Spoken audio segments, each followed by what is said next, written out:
Hello and welcome back to my channel cook with Khushboo. तो friends, आज मैं लाई हूँ आपके लिए कचौरी की एक ऐसी रेसिपी जिसे हमने दाल से तो बनाया ही है, साथ में बेसन का यूज़ भी किया है और इसी वजह से हम इसे 2 से 3 दिन आराम से रख कर खा सकते हैं। तो बहुत ही बढ़िया सी कचौरी है, बिल्कुल देसी स्टाइल में बनाएंगे और थोड़ी सी अलग तरह से बनाएंगे, ना दाल को पीसेंगे ना उबालेंगे। तो चलिए देख लेते हैं इसको कैसे बनाना है। तो इसके लिए सबसे पहले मैंने बेसन का यूज़ किया है, तो एक बाउल में मैंने बेसन ले लिया है। इसी के साथ मूंग दाल को मैंने 2 से 4 घंटे पहले पानी में सोख करके रख दिया था। तो अब चलिए बनाना शुरू करते हैं। तो सबसे पहले कढ़ाई में ऑयल में मैंने डाल दिया है क्यूमन सीड्स, जीरा, एसाफेटिडा, हींग। इसी के साथ बेसन को हमें पहले डालना है।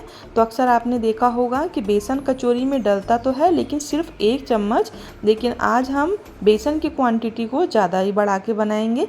तो बेसन को हमें मीडियम टू लो फ्लेम पर बहुत अच्छे से भूनना है और उसके बाद हम डालेंगे इसमें हमारी भीगी हुई दाल। तो दाल भी आप देख रहे होंगे, ना तो हमने पीसी है और ना ही हमने इसको उबाला है, ऐसे ही आज हम बनाएंगे हलवाइयों की ट्रिक से, बहुत ही बढ़िया सी।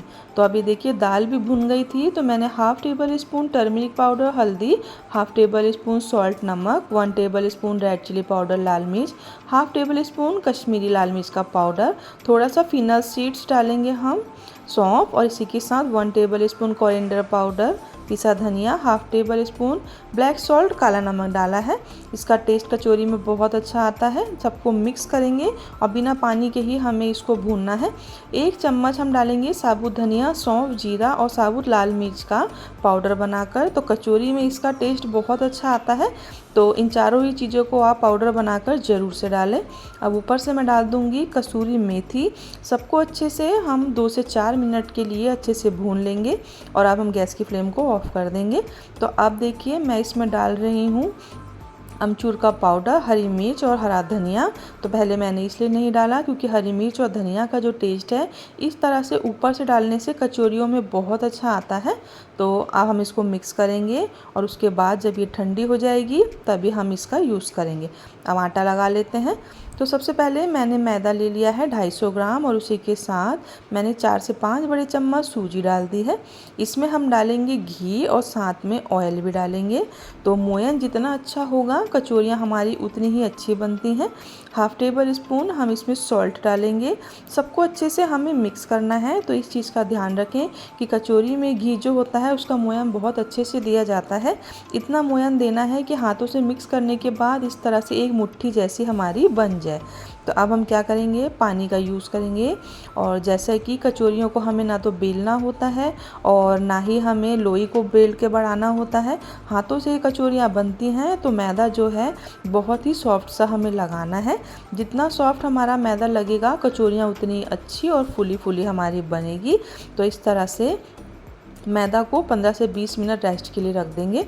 अभी देखिए मैदा बहुत अच्छे से हमारा सॉफ्ट हो गया है। अब मीडियम साइज़ की एक लोई मैंने ले ली है।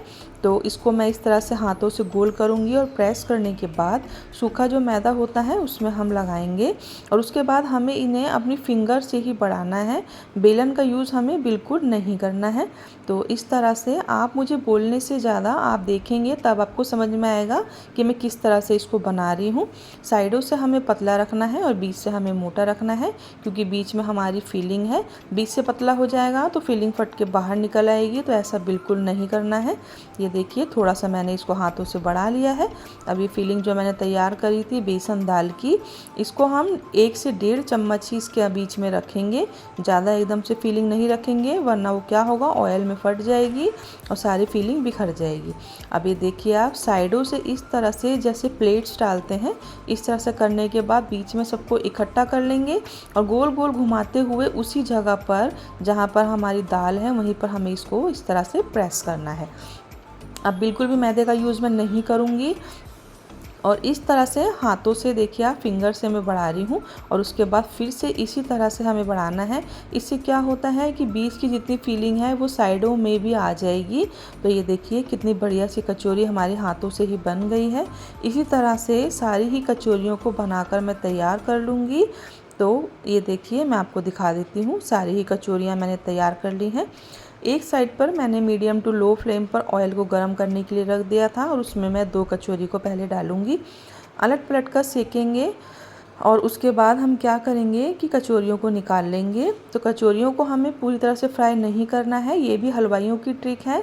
वो अक्सर कचौरियों को 2 बार ही फ्राई करते हैं, तभी हमारी कचौरियाँ बहुत बढ़िया सी बहुत फूली फूली बनती हैं।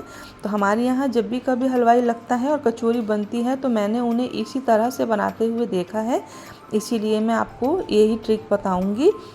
2 कचौरियों को मैंने आधा फ्राई करके निकाला है। अब मैं 4 कचौरी डाल रही हूँ। अलट पलट कर इसको भी हम हल्का ही फ्राई करेंगे और उसके बाद चारों को ही हम निकाल लेंगे।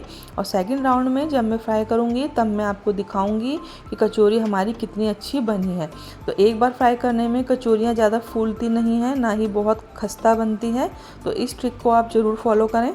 अब देखिए फ्राई की हुई कचौरियों को मैंने दोबारा से डाल दिया है और उसके बाद आप देखेंगे कि धीरे धीरे जब हम इसको एक साइड से पलट देंगे तो कचौरियाँ हमारी कितनी बढ़िया सी बनेगी। ये देखिए अभी मैं आपको थोड़ी देर में दिखाऊंगी, आप खुद ही देखेंगे कि हमारी कचौरियाँ सारी ही एक साथ फूल गई हैं। ना तो बेकिंग पाउडर डाला है ना बेकिंग सोडा डाला है, फिर भी हमारी कचौरियाँ बहुत बढ़िया से बनेंगी। तो ये देखिए ये खुद से ही सारी कचौरियाँ फूल गई हैं। इसी तरह से जो है हलवाई जो है हमेशा ही बनाते हैं, कचौरियों को कभी भी एक बार फ्राई करके वो लोग नहीं देते। तो इस तरह से ये देखिए सारी ही कचौरियाँ हमारी कितनी अच्छे से बैलून की तरह फूल गई हैं। तो आप इसको चटनी से या किसी भी आलू की सब्ज़ी छोले के साथ बनाकर खा सकते हैं। तो सारी ही कचौरियाँ हमने रेडी कर ली हैं। तो आप कब बना रहे हो कमेंट करना बिल्कुल ना भूलें। वीडियो पसंद आए तो वीडियो को लाइक करें और चैनल पर नए हैं तो प्लीज़ मेरे चैनल को सब्सक्राइब कर लें और पास लगे बेल आइकन को प्रेस करना बिल्कुल ना भूलें, जिससे मेरी आने वाली वीडियो की नोटिफिकेशंस आपको मिलती रहे।